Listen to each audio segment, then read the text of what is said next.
It's the week of March 22nd, 2022. My name is Aubrey. Welcome to your Wintersville News.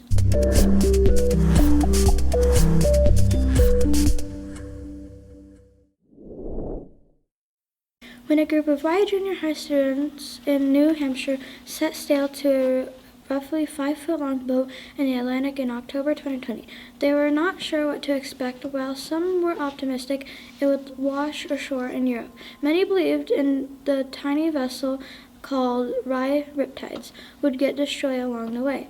On February 1st, 2022, the skeptics were proved wrong when the particularly dismantled boat washed ashore 8,300 miles away on small islands near Dirnes, Norway. The path to Rye Riptides' incredible 462-day journey began in August 2018 after the school's then 5th grade science teacher, Sheila Adams, purchased a boat kit from Educational Passages. The Maine-based nonprofit organization mission is to increase environmental literacy through the study of oceans. Construction began in earnest in February 2019. Each of Adams' 5th grade classes worked together to build a fiberglass boat that came with a hand-sewn sail and a GPS transmitter. While the Rye Riptides' 8,300-mile journey ranks among the longest achieved by an Educational Passages boat, it is not a record breaker. The credit goes to the Sacred Heart Star of the Sea, which sailed from Kingston, Massachusetts to Banbury, Australia, a distance of 9,320 miles in just 463 days. Now let's go over to Mr. Bourne with the weekly update.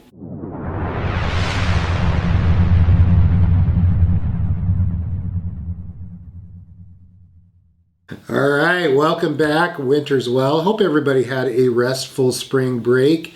It is so good to be back in school, though.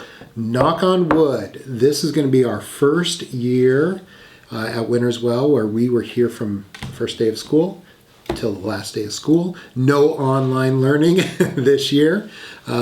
So big celebration. We are going into quarter 4.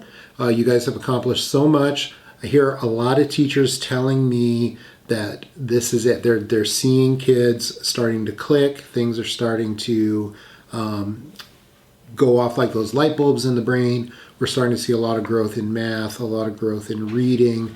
Students, you have done incredibly well this year, really working on your leadership skills, your academic skills, your behaviors, helping your peers, helping your teachers, and literally, this is the longest we have been in school at Winter's Well, so it's so great to be able to go into this quarter 4.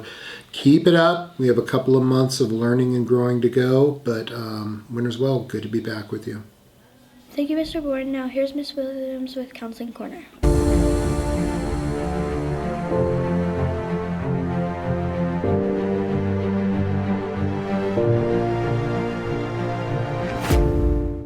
Hey, Seattle Mountain, this is Mrs. Williams with a message from the Counseling Corner. So this week this month, we're focusing on staying committed. So I want to give you some examples of how you can stay committed. 1, working together with someone, maybe to build a puzzle, maybe to help each other get prepared for a test, working together. Another one, playing a sport, that's a huge commitment. Playing an instrument, I played the flute when I was in 5th grade. I was pretty great. Doing difficult board games, again, putting a puzzle together, and taking care of a pet. I know a lot of you have pets out there. We have horses, we have goats, we have chickens, all kinds of great things out there. I know that takes a lot of commitment. So what I want you guys to do is just talk with each other, talk about how we could be committed. I'm committed to you guys. I'm committed to coming in each week at both of my schools, working with kids, helping you guys feel good about yourselves, making sure everybody is safe. So let's show those commitments out there. So when you see me in the halls, tell me what you're committed to. What are some things that you're showing commitment to? And I hope you guys had a great break, and welcome back. So excited to see you guys. Bye. Thank you, Miss Williams. Here's Gavin with sports. Welcome to sports. My name is Gavin. This was filmed before we went on spring break, and at that time there was still no major movement on the MLB lockout station. We will let you know if anything changes. Also, before break, the Coyotes were working on their biggest win streak of the season. Not only had they won 3 games in a row, but last 2 games saw the Coyotes score a total of 17 goals. At first time for the franchise, the Suns are doing okay, but they are hurting without Chris Paul and Devin Booker in the lineup. Before break, the squeaked out a few wins, but they will need to be a healthy team if they want to get back to the finals and hopefully win it all this year. That's all for today. See you next time. Thanks, Gavin. Let's go over to Angelica with entertainment news. Welcome back to Entertainment News. I am Angelica. April is fast approaching, and that means that the last month of perfect weather is upon us. After April, temperatures can soar to the low hundreds. What things in Phoenix area should you want to see before the summer weather returns? We are going to take a look at 2 of them. First up, the Desert Botanical Gardens are a great time to see many of the flowers, trees, and other plants in bloom. There are more than 50,000 plants to see over the 5 different trails to check out. Other popular attractions, especially in the springtime, is Bearizona at the Williams of Safari Park. Visitors enjoy close encounters with wild bears, wolves, and doll sheep, mountain goats, burros, bison, and other before disappearing into a walk-through section with further exhibits. Spring is a great time to see the baby cubs and other baby animals walking around the park. See you next time, Entertainment News. Bye. Here's Melanie and Valentina with the joke of the week. Hello and welcome to Joke of the Week. My name is Valentina. And I am Melanie. Okay, Melanie, what is your joke? Knock, knock. Who's there? Moo. Moo who? Make up your mind. Are you an owl or a cow? Great joke, Melanie. If you have a joke and would like to tell it in the news, please go to smu.me/beyondthenews and we would love to have you on. See you next time on Joke of the Week. Thanks, girls. Let's go over to Abby and Sadie with Fun Fact Trivia.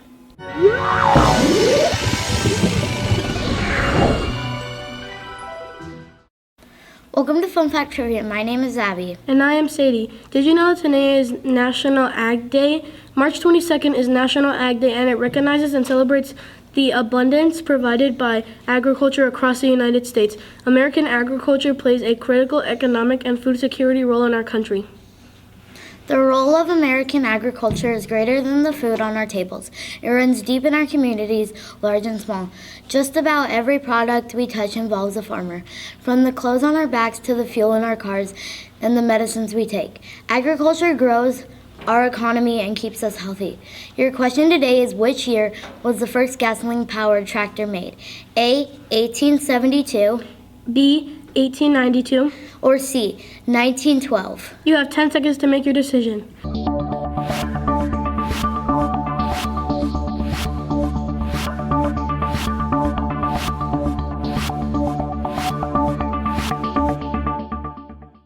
If you said B, 1892, you are correct. In 1892, John Froelich invented and built the first gasoline-powered tractor in Clayton County, Iowa, U.S. A single-cylinder gasoline engine was mounted on an engine chassis which could be controlled and propelled by Froelich's gearbox. Fun fact, after receiving a patent, Froelich started up the Waterloo Gasoline Engine Company and invested all of his assets. The venture was very unsuccessful, and by 1895, all was lost and he went out of business. See you next time on Fun Fact Trivia. Thanks, girls. Here's Nathan with This Week in History.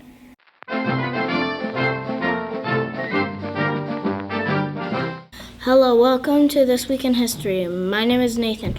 On March 22nd, 1765, the Stamp Act was imposed on the American colonists.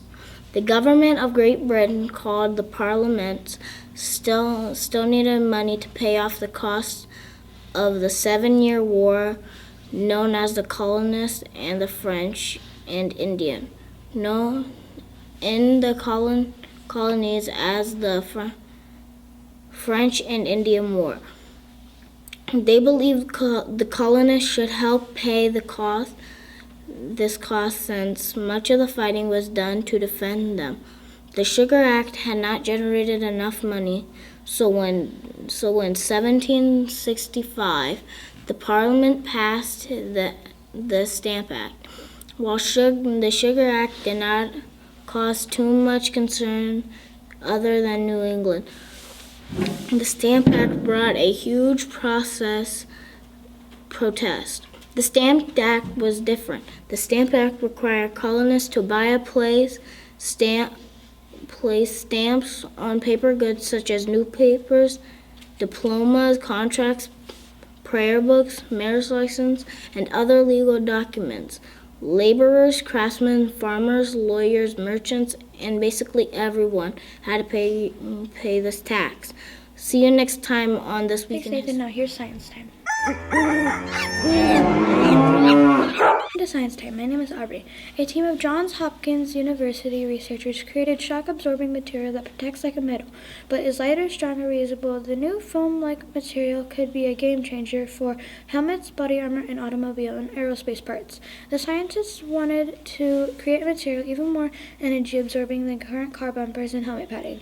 He noticed the typical materials used for these critical protective devices don't perform well at higher speeds and often aren't reusable. During experiments to test the material's ability to withstand impact, it held up against strikes from objects weighing about 4 to 15 pounds, coming at speeds up to about 22 miles per hour. The tests were limited to 22 miles per hour due to limits of the testing machines, but the team is confident the padding could safely absorb even greater impact. See you next week with more Science Time. That is all for this episode of Wintersville News. See you next week.